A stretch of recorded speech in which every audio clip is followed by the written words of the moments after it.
guys, welcome to my YouTube channel. My name is Consuelo Jimenez and I am here with 10 things that you need to know as an entrepreneur. So, in this day and age, everyone is an entrepreneur. But if you check the qualities that you need to have as an entrepreneur, almost 70% of them don't really have it.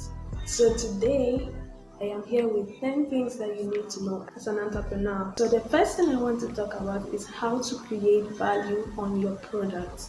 This is going to be a little bit tricky, so listen to me carefully. So we all know that what we are producing, other people are also producing it. We always have a competitor. To create value on your product, the first thing that you have to do is to find the problem or cause the problem. Now, this is a little bit confusing. So we all know that in our products there are advantages and disadvantages. So what we want to do is to actually analyze our competitors. What are the things that they have in common? What are the disadvantages that they have in common? And then that becomes the problem that most of the producers into one thing have. So the second thing that you have to do is to let your product be the solution to that problem. Okay, so you want to find the solution to that disadvantage that they have in common so that your product will be like, so that when they check, for example, if let's say company A and company B are your competitors and they all have the same disadvantage and you are company C, and then you find a solution to that disadvantage that they have, so that when people check their products and they check yours, make sure the product has like what is the value that your products give. What does your product give to the people? What are the advantages? What are the good things? What are the things that will make their lives easier if they use your product? Okay, so you have to let your product be the solution to that problem. Now there is more to this that I want to talk about, but because I have a lot of things to talk about, I will just make it short. I will make a whole video on how to create value, which is coming very soon. Stay tuned. I'll just leave you with a little bit of hint, okay? If I want to be free, I have to be me. Now I better know who me is. The second thing that I want to talk about is how to connect with your workers. As an entrepreneur, you have to know how to connect with your workers. Now, I'm going to make a video on the power of connection. It doesn't have anything to do with connecting with your workers, but it has to do with connecting with people, how to get things from people, which I will be talking about very soon, of course. Um, if you haven't subscribed, make sure you subscribe right now and like and comment if you have anything to say. So we all know that lack of communication is the killer of our relationships. You have to always stay communicated with your workers. You always want to know what they're doing, or like, if they are facing any problem in their lives, you want to make sure that it doesn't affect their work. You always want to make them feel at home, but not too comfortable with talking to you anyhow. What most entrepreneurs want to do is to prevent low productivity. Okay, we all want to avoid that. We all want to keep them motivated. But now the problem is your workers are already motivated, but you don't know how to unleash it. Our problem is we don't know the type of motivation they are using. Some people get motivated out of ambition, and some people out of pain, out of being too careful. There are some people who, like, when they get new staffs to work, begin to have that motivation to work harder, to do more things into their workplace. And there are some people who wouldn't care even if they get new equipment. So for them, you have to really ask them, like, okay, what is your opinion about this and that and that and that? And they'll be like, you know, well, if we do this, we're going to lose customers, we're going to lose profit. There are some type of workers who are very observant. They don't really get motivated by getting new stuff. So you have to really ask each worker about their opinion about something. You don't want to ask the opinion of this person because it's always happy and then forget about the other person. You always have to know the type of person you are working with. Some people don't always get motivated by getting new stuffs. I love the way Kerry put it. The success in our life is determined by elevating or maximizing our productive motivation and minimizing our counterproductive motivation, which I will be talking about. With this, I have a lot of things to say, which I will be also. So each point that I mention here, I will be making a whole video on it. We will be diving deeper into each point that I will mention here, so that you will have more understanding on what it takes to be an entrepreneur, really. So the third thing that I want to talk about is how to expand in terms of creativity and innovation. So we all know that thoughts become things. So the things that you're enjoying today were the thoughts of somebody put into action. But now, how do we expand in terms of creativity and innovation? Think outside the box. In our businesses, we all want to, think inside the box because, we are not going to lose everything. We are afraid of losing. We are afraid of taking that risk. We want everything to be calculated. We want everything to be perfect. We don't want to lose a lot of money. But then, if we want to really bring out creativity, if we want to really, innovate, grow, we have to think outside the box. We don't have to think of the things that we already know. We now have to go outside and learn things that we don't know. So why should we think outside the box, you say? I love the way Giovanni put it. If we all possess the same information, what makes the difference between ourselves? You know, and I love the way he added, don't think of a correct answer when you're thinking creatively. There is no correct answer, there are only alternatives. When we have found the best out of all of them, now we have to think, what is the value that it brings? What makes this solution, what makes this alternative better than the others? When we are thinking of innovation, we all know that the world is going digital, okay? So in everything that we do, we also have to have a technological improvement. Now, the fourth thing that I want to talk about is how to find access. I told you guys I will be talking about the power of connection. We all need that one person that will come into our lives and give us the breakthrough we need. The problem is we don't know how to talk to people. We don't know how to get things from people. We don't know how to find access into people's life. We don't know how to find that access that we need, to get things from people. Let me put it this way. If the paper doesn't look good this way, flip the paper. Sometimes it helps to show the soup in a different bowl. Everyone has a friend that is connected to somebody that can help us. What we don't know how to do is to ask that person. Or sometimes we have negative thoughts like, if I ask this person for help, he will think that I owe him my life. Negative thinking equals negative results. If you want to get something, let me give you just a tip. So the first thing that you have to do is to think of what will happen. You have to, imagine what will happen if you ask for a favor from this person. The second thing that you have to do also is prep what you will say. Okay, don't just say anything, don't just talk anyhow. Sometimes you have to taste your words before you spill them out. The third thing is your appearance. How do you appear to the person? What are you wearing? Sometimes what we wear also, speaks bad about us. Okay, not only what we wear, but how we appear to the person, how we just come and then just say, okay, I need a favor from you. The person is not going to help you if you just say anything.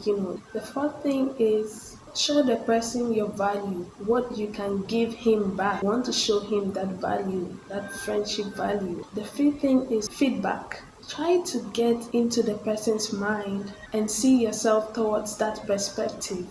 I don't know if you understand me. Change your words, change your life.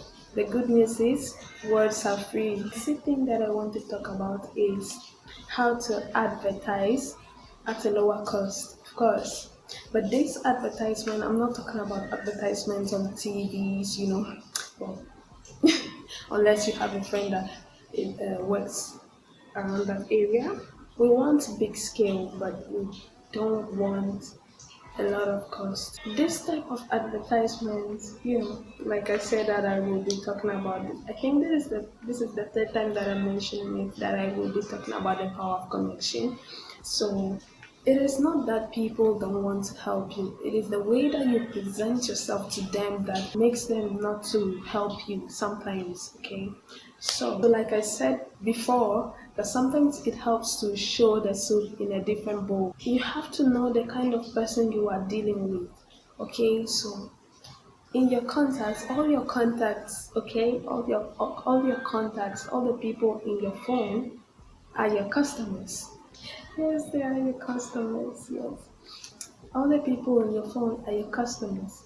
You have to know the kind of person you're dealing with. Sometimes you have to know how to talk to someone. Sometimes for me, in my contacts, I have like a little bit of everything. I have friends that are into photography. I have friends that are into fashion. I have friends that are, models. So if I want to, let's say if I want to have a runaway fashion show or something, I can just tell them, okay, I contact this person, bring your clothing brand. I contact that person. Can you help me with this, with the photography?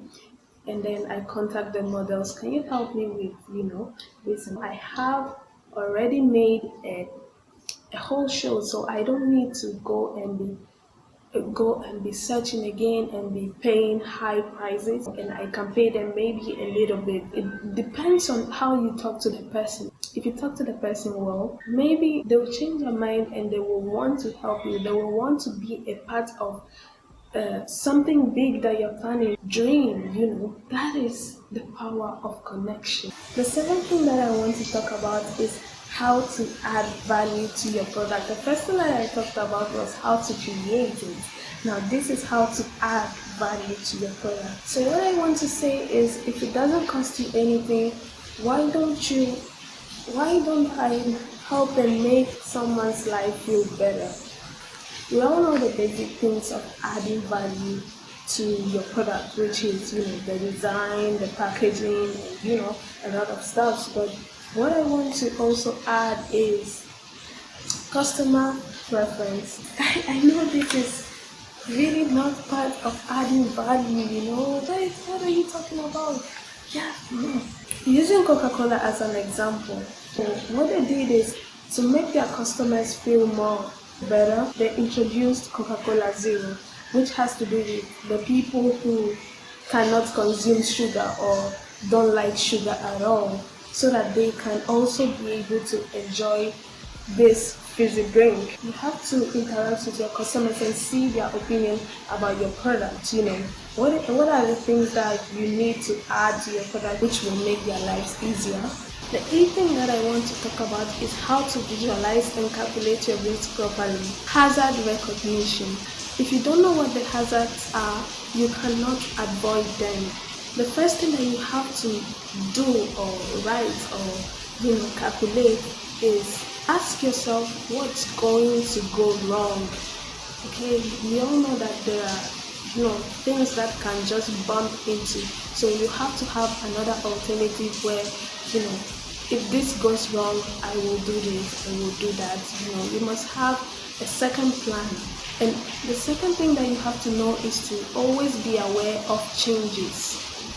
Because as time goes on, there are things that will change in your businesses, things that will sometimes there will be profit, sometimes there will be losses. So you have to always calculate that, and always when there is a change, you have to also have a plan. Anytime there's a change, you must find a plan for it, or else you lose everything. The third thing is you have to know what you're doing, or you have to get people who know about that specific area. You must be able to see the problem before it happens. I will be talking deeply on this, but I just want to outline the things that I will be talking on this channel. So I used to sell muffins, and I didn't have a plan at all. All I wanted was to get money.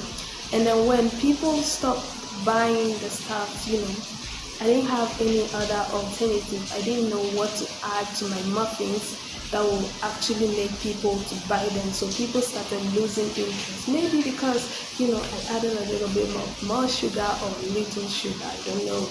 But people stopped buying my muffins. So the ninth thing that we're going to talk about is how to properly plan. The first thing that I will mention is transgenerational thinking. You have to think before you plan, right? So we have to think of something that will last for long, probably years, probably generations, something that will stick.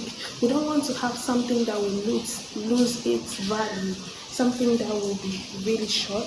We want to make an impact. We want something that will stick. We want something that other businesses can take as an advice and also follow our procedure. We don't always have to think something really short.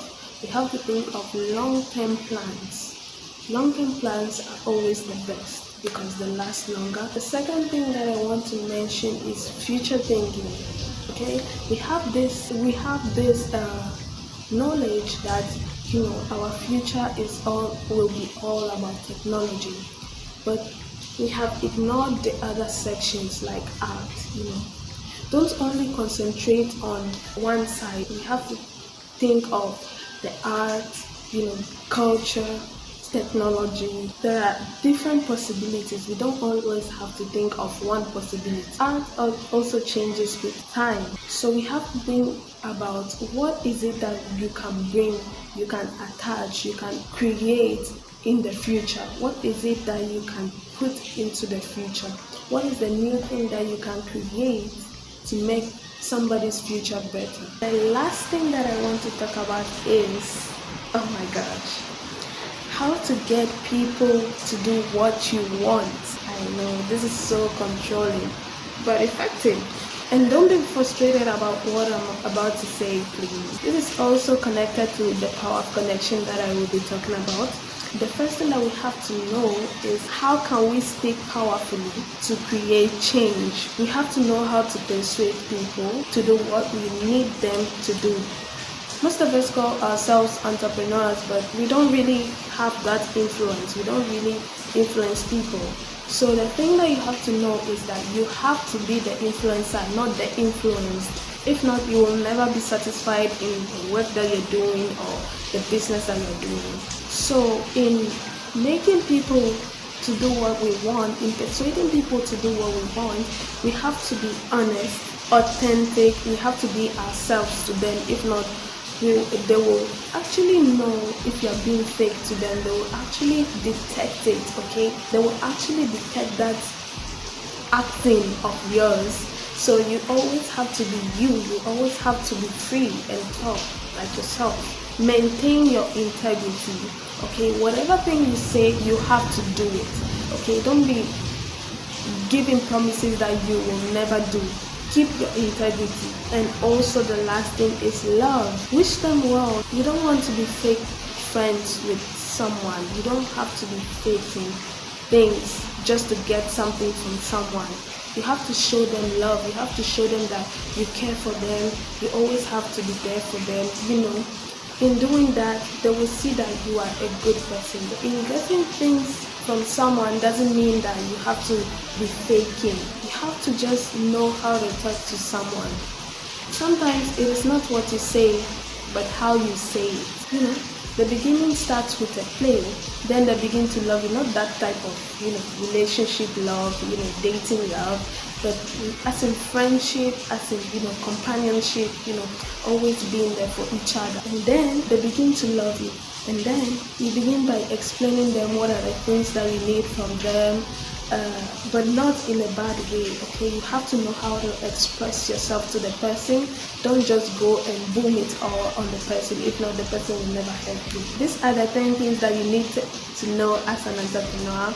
If you like this video, make sure you subscribe and comment down below what you do and what you want to see. Make sure you and like I said before, that I will be going deeper with each point that I have mentioned. These are not all the things that I want to talk about, but I will be going deeper with each point. So yeah, thank you for watching.